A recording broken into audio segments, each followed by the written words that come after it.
Today I wanted to talk about the dual nature of reality, which seems like a really obvious statement, but we'll get into it. What I notice in my life, and this is something that comes to light through all of the journaling that I do, I'm able to look and see themes and consistent patterns, lessons that I'm learning on an ongoing basis, whether it be for like an entire year or multiple years or shorter spans of time. And one thing that's circled back into my life this year and has been a continual thought and lesson that I'm processing this year is that of the dual nature of reality. And this is a thought process that stems back to when I was young, when I was like an 18-year-old, a 19-year-old. And I feel like after all of this time, I'm finally starting to really get a grip on that lesson. It's been a really long, ongoing lesson of my life. So obviously, life and reality is dual in nature. You have light, dark, day, night, sun, moon. Everything has an opposite. Everything has a contrast. There's two of everything. Things don't exist in ones in our reality. It's like there's always another side of the coin. There's always another aspect of something. Like everything has some kind of opposite. And so that's the part that's obvious. It's obviously there's night, there's day. It's not just one thing. Even though I feel as though we as humans have a tendency to want to narrow things into a box. So for example, with our character, with our nature, there's this desire to label ourselves in a binary way, to say, I'm a good person, or I'm a happy person. Things that are a way to define a part of who we are. But to say that I'm a good person and that I'm a happy person, both of those statements are true, but they're also not complete. They're not completely true. I'm a happy person, but I can also be a sad person. I'm a good person, but I can also be a bad person. There's always something that comes along on the other side of it. So how this connects to my teenage self. There was a block in time when I was 18 years old. There was about a 2-month span of time between when a major relationship, the first major relationship of my entire life had ended. I was heartbroken. I was freshly dumped and just processing a lot of emotions. Obviously 18-year-old girls are, probably boys too, just off the charts in terms of like the emotional roller coaster experience. And there was a 2-month gap between the end of that relationship and my decision to go and finish high school in a small town and live with my grandparents, to have a total change of scenery from the high school experience I'd been having previously. It was just a major change, and we can talk about that someday, I'm sure.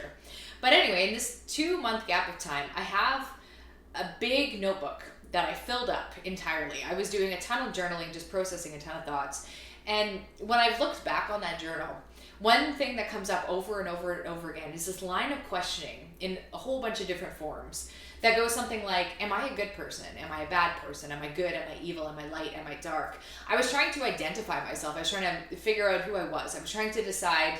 I genuinely didn't know. I had this feeling of like I could be considered a good person on like this one hand. And I feel like I'm not a bad person.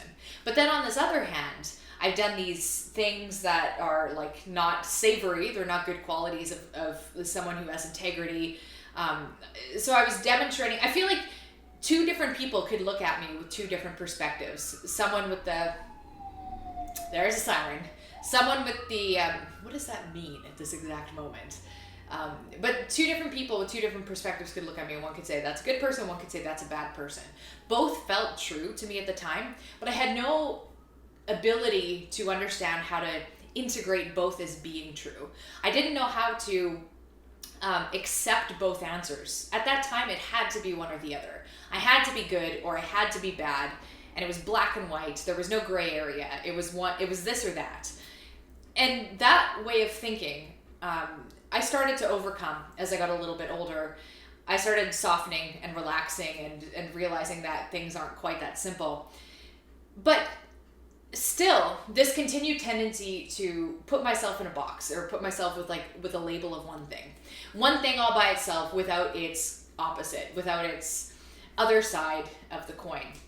So even though I was able to drop the line of questioning, am I good or bad, kind of just like, I don't know, it doesn't matter. I'm not going to think about that. I'm sure I'm fine. I just don't want to go down that road anymore. But I hadn't really resolved it. I hadn't really integrated the lesson. So I think the challenge and the reason that the dual nature of reality is a lesson that's worth integrating is because without integrating the dual aspects of yourself and accepting those parts of yourself, then you're not whole, because you're only half complete. If I accept that I'm a happy person, but reject that sometimes I'm a sad person, that I'm incomplete, I'm not whole, I'm only like half. I'm only looking at half of myself. I'm not looking at the whole thing. And as such, I'm not a whole person. And there are a lot of these contrasts that when I seek to label myself, and then I look and I'm like, can the opposite also be true? Almost always I can say, yeah, the opposite can be true. No one is perfect. Everyone has flaws. I think some of my best qualities are also some of my worst qualities.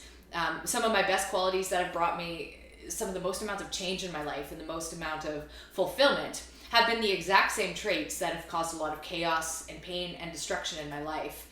And now I'm starting to accept that part of my nature.